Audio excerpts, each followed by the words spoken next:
Hi everyone, ಎಲ್ಲ ಹೇಗಿದ್ದೀರಾ? ಚೆನ್ನಾಗಿದ್ದೀರಾ ಅಂತ ಅನ್ಕೊಂತೀನಿ. Welcome to Charitha logs channel. ಯಾರೆಲ್ಲ ಸಬ್ಸ್ಕ್ರೈಬ್ ಮಾಡದೆ ವಿಡಿಯೋ ನೋಡ್ತಾರೆ ಪ್ಲೀಸ್ ಸಬ್ಸ್ಕ್ರೈಬ್ ಮಾಡಿ, ಹಾಗೆ ಫ್ಯಾಮಿಲಿ ಫ್ರೆಂಡ್ಸ್ಗೆ ಶೇರ್ ಮಾಡಿ. ನಾನು ನಿಮ್ಗೆ ಇವತ್ತು ತೋರಿಸ್ತೋರಂಥ ರೆಸಿಪಿ ಹಾಗಲಕಾಯಿ ಗೊಜ್ಜು.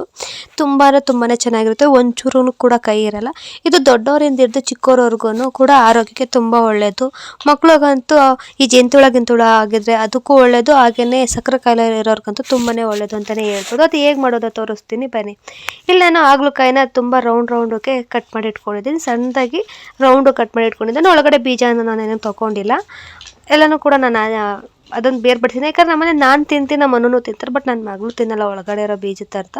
ಆ ಕಾರಣಕ್ಕೆ ನಾನಿಲ್ಲಿ ಬೀಜ ಎಲ್ಲ ಹಾಕಿಲ್ಲ, ಬರೀ ಮೇಲ್ಗಡೆ ಮಾತ್ರ ಕಟ್ ಮಾಡಿ ಇಟ್ಕೊಂಡಿದ್ದೀನಿ, ಒಳಗಡೆದೆಲ್ಲ ತೆಗೆದು. ಹಾಗೆ ಈರುಳ್ಳಿ, ಟೊಮೊಟೊ, ಕಾಯಿ ತುರಿ, ಸಾಸಿವೆ, ಕರಿಬೇವಿನ ಸೊಪ್ಪು, ಹಸಿಮೆಣಸಿನ್ಕಾಯಿ, ಹಾಗೆ ಸ್ವಲ್ಪ ಖಾರದ ಪುಡಿ ತೊಗೊಂಡಿದ್ದೀನಿ. ಇಲ್ಲಿ ನಾನು ಮನೆ ಸಾಂಬಾರು ಪುಡಿ ತೊಗೊಂಡಿದ್ದೀನಿ. ಈಗ ಒಂದು ಬಾಣಲೆ ತೊಗೊಂಡು ಈಗ ಅದಕ್ಕೆ ನಾನು ಸ್ವಲ್ಪ ಎಣ್ಣೆನ ಜಾಸ್ತಿನೇ ಹಾಕೊತಿದ್ದೀನಿ. ಯಾಕಂದರೆ ಹಾಗಲಕಾಯಿಗೆ ಸ್ವಲ್ಪ ಜಾಸ್ತಿ ಎಣ್ಣೆ ಹಾಕ್ಕೊಂಡ್ರೆ ಅದು ಕೈ ಅಂಶ ಹುರಿದಾಗ ಕೈ ಅಂಶ ಎಲ್ಲ ಹೋಗ್ಬೇಕಲ್ಲ. ಆ ಕಾರಣಕ್ಕೆ ನಾನು ಸ್ವಲ್ಪ ಜಾಸ್ತಿ ತೊಗೊಂಡಿದ್ದೀನಿ. ಈಗ ಅದಕ್ಕೆ ಕಾಯ್ದ ಮೇಲೆ ಸಾಸಿವೆ, ಕರಿಬೇವಿನ ಸೊಪ್ಪು, ಹಾಗೆ ಹಸಿಮೆಣಸಿನ್ಕಾಯಿ ಎಲ್ಲನೂ ಕೂಡ ಹಾಕ್ಕೊಂಡಿದ್ದೀನಿ. ಸ್ವಲ್ಪ ಹಸಿಮೆಣಸಿನ್ಕಾಯಿ ನನಗೆ ಇಲ್ಲಿ ಸ್ವಲ್ಪ ಬಲ್ತಿ ಅದು ಕೆಂಪಾಗಿದೆ, ಆ ಥರದ ಹಸಿಮೆಣ್ಸಿಕಾಯಿ ತೊಗೊಂಡಿದ್ದೀನಿ ನಾನಿಲ್ಲಿ.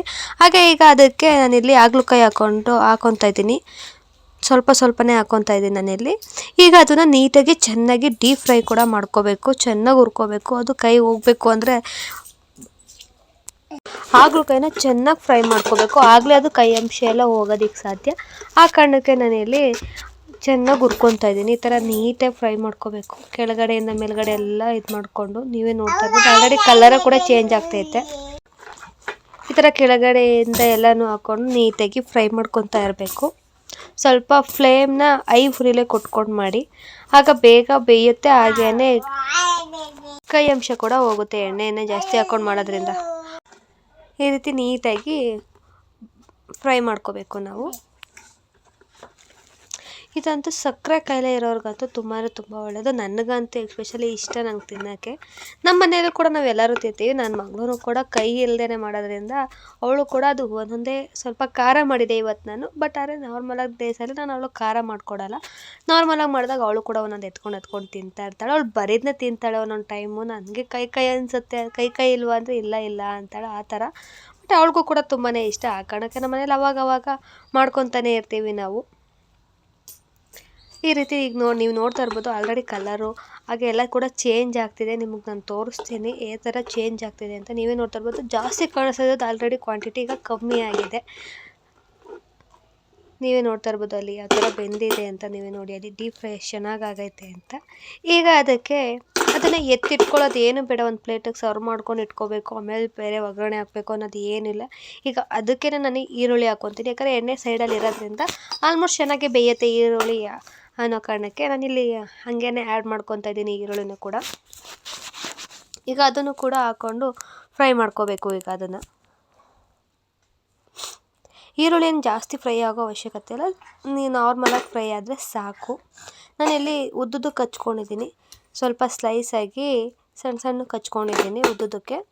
ಈ ರೀತಿ ಎಲ್ಲನೂ ಹಾಕ್ಕೊಂಡು ಈಗ ನೀಟಾಗಿ ಅದನ್ನು ಫ್ರೈ ಮಾಡ್ಕೋಬೇಕು. ಕಲರ್ ಚೇಂಜ್ ಆದರೆ ಸಾಕು ಈರುಳ್ಳಿ. ಆಲ್ರೆಡಿ ನೋಡ್ತಾ ಇರ್ಬೋದು ನೀವು, ಕಲರ್ ಚೇಂಜ್ ಆಗ್ತಾ ಬರ್ತೈತೆ ಈರುಳ್ಳಿ ಬೇಗನೆ.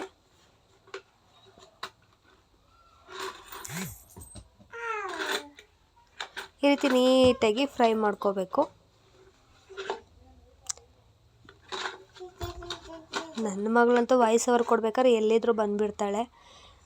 ಎಷ್ಟು ಕೇಳಿದ್ರು ಕೇಳಲ್ಲ. ಬಂದ್ಬಿಟ್ಟು ನಾನು ಈ ಥರ ಮಾತಾಡ್ತಿರ್ತಾಳೆ, ತನ್ನ ಪಾಡಕ್ಕೆ ತಾನು ಆಟ ಆಡಿಕೊಂಡು. ಎಲ್ಲರೂ ಬೇರೆ ಕಡೆ ಹೋಗಿ ಮಾಡ್ತೀನಿ ಅಂದರೆ ತಿರುಗಿ ಮತ್ತೆ ಅಲ್ಲಿಗೂ ಬರ್ತಾಳೆ. ಆ ರೀತಿ ಏನೂ ಮಾಡೋಕ್ಕಾಗಲ್ಲ. ವಾಯ್ಸ್ ಓವರ್ ಸ್ವಲ್ಪ ಸೌಂಡ್ ಬಂದರೆ ಸ್ವಲ್ಪ ಅಡ್ಜಸ್ಟ್ ಮಾಡ್ಕೊಳ್ಳಿ. ಈ ರೀತಿ ನೀಟಾಗಿ ಫ್ರೈ ಮಾಡ್ಕೋಬೇಕು. ನೀವು ನೋಡ್ತಾ ಇರ್ಬೋದು ಕಲರೆಲ್ಲ ಚೇಂಜ್ ಆಗಿದೆ. ಈಗ ಅದಕ್ಕೆ ನಾನು ಕಟ್ ಮಾಡಿ ಇಟ್ಕೊಂಡಿರೋ ಟೊಮೊಟೊ ಹಾಕ್ಕೊತಾ ಇದ್ದೀನಿ. ಇಲ್ಲಿ ಸಣ್ಣದಾಗಿ ಕಟ್ ಮಾಡಿ ಇಟ್ಕೊಂಡಿದ್ದೀನಿ ಟೊಮೊಟೊನ ನಾನು.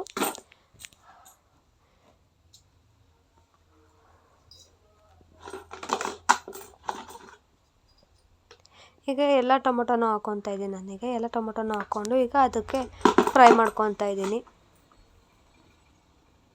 ಇಲ್ಲ ಟೊಮೊಟೊ ನಮ್ಮಲ್ಲಿ ಕಮ್ಮಿ ಐತೆ ಜಾಸ್ತಿ ಇಲ್ಲ ಅನ್ನೋರು ಸ್ವಲ್ಪ ಹುಣಸೆ ಹುಳಿ ಬಿಟ್ಕೊಂಡ್ರೂ ಚೆನ್ನಾಗಿರುತ್ತೆ. ಏನು ಬೇರೆ ಟೊಮೊಟೊನೇ ಹಾಕಬೇಕು ಅನ್ನೋ ಅವಶ್ಯಕತೆ ಏನಿಲ್ಲ.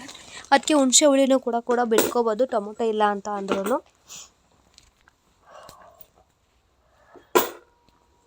ಈ ರೀತಿ ನೀಟಾಗಿ ಫ್ರೈ ಮಾಡ್ಕೊತಾ ಇರಬೇಕು.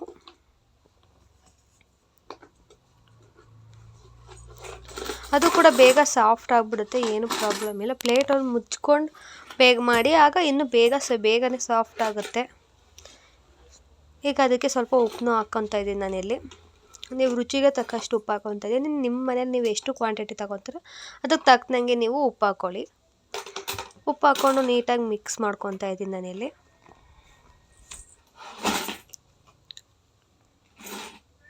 ಈ ರೀತಿ ನೀಟಾಗಿ ಮಿಕ್ಸ್ ಮಾಡ್ಕೊಂಡು ಅದು ಬೇಯೋವರೆಗೂ ನೀಟಾಗಿ ಕೈ ಆಡಿಸ್ಕೊತಾರೆ, ಇಲ್ಲಾಂದರೆ ಅಂಡು ಹಿಡಿಯೋ ಸಾಧ್ಯತೆಗಳಿರುತ್ತೆ. ಆ ಕಾರಣಕ್ಕೆ ನಾನು ಯಾವಾಗಲೂ ಕೈ ಆಡಿಸ್ತಾನೇ ಇರ್ತೀನಿ.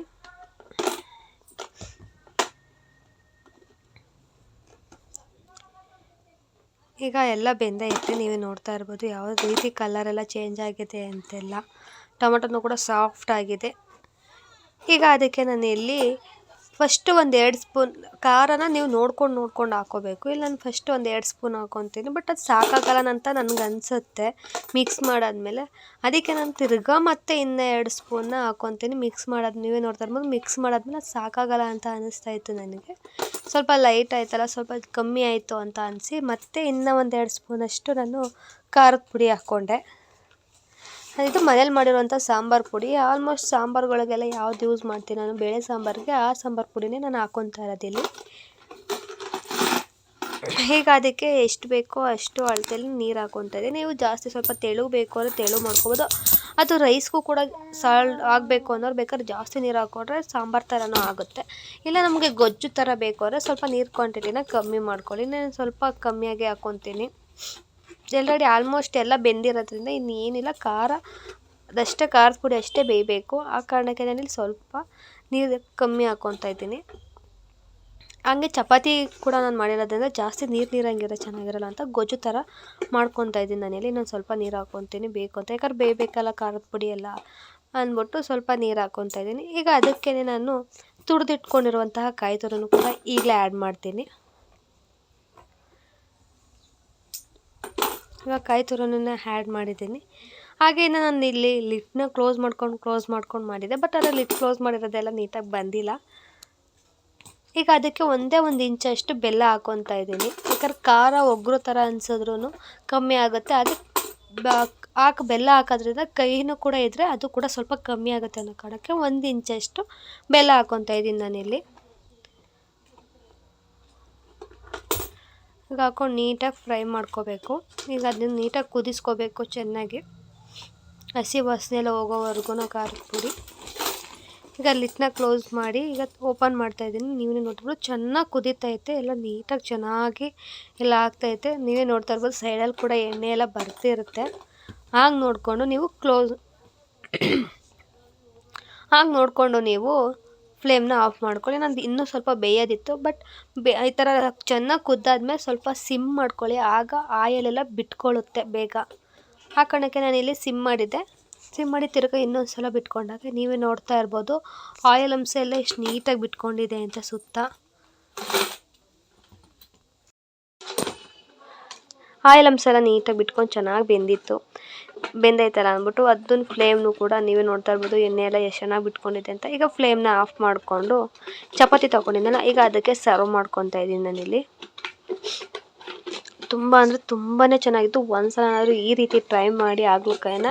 ಹೇಗಿತ್ತು, ಕಹಿತಾ ಇಲ್ವಾ ಅನ್ನೋದ ಕಮೆಂಟ್ ಮಾಡಿ ಅಂತ ಕೇಳ್ಕೊತೀನಿ. ತುಂಬ ಅಂದರೆ ತುಂಬಾ ಚೆನ್ನಾಗಿತ್ತು. ನನಗೆ ನಮ್ಮ ಮನೆಯವ್ರಿಗೆಲ್ಲ ತುಂಬಾ ಇಷ್ಟ ಆಯಿತು. ಒಂಚೂರು ಕೂಡ ಕಹಿ ಇರಲ್ಲ ಆಲ್ಮೋಸ್ಟ್. ಆ ಕಾರಣಕ್ಕೆ ನಮ್ಮ ಮನೇಲಿ ಆಗ ಕೇಳ್ಕೊತಾರೆ. ಒಂದೊಂದ್ಸಲ ರೈಸೇ ಮಾಡ್ಕೊಂಡು ತಿಂತೀವಿ, ತುಪ್ಪ ಹಾಕ್ಕೊಂಡು ತಿಂದಂತೂ ಇನ್ನೂ ಸೂಪರಾಗಿರುತ್ತೆ. ಚಪಾತಿ, ದೋಸೆ, ಹಾಗೇನೆ ರೊಟ್ಟಿ, ಹಾಗೆ ರೈಸ್ಗೂ ಕೂಡ ಸೂಪರ್ ಕಾಂಬಿನೇಷನ್ ಅಂತಲೇ ಹೇಳ್ಬೋದು ಈ ಗೊಜ್ಜುನ. ತುಂಬ ಅಂದರೆ ತುಂಬಾ ಚೆನ್ನಾಗಿರುತ್ತೆ. ಒಂದ್ಸಲನಾದರೂ ಟ್ರೈ ಮಾಡಿ.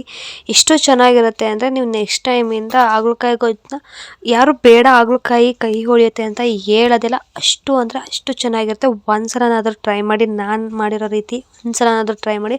ತುಂಬ ಅಂದರೆ ತುಂಬಾ ಚೆನ್ನಾಗಿರುತ್ತೆ. ಎಲ್ಲರಿಗೂ ಒಳ್ಳೆಯದು ಹಾಗಲಕಾಯಿ ಗೊಜ್ಜು, ಮಾಡ್ಕೊಂಡು ತಿನ್ನಿ ಅಂತ ಹೇಳ್ತಾ ಇಷ್ಟೊತ್ತು ನನ್ನ ವೀಡಿಯೋನ ತಾಳ್ಮೆಯಿಂದ ನೋಡಿದ್ದಕ್ಕಾಗಿ ತುಂಬ ಹೃದಯದ ಧನ್ಯವಾದಗಳು ಅಂತ ಹೇಳ್ತಾ ಓಕೆ ಬಾಯ್.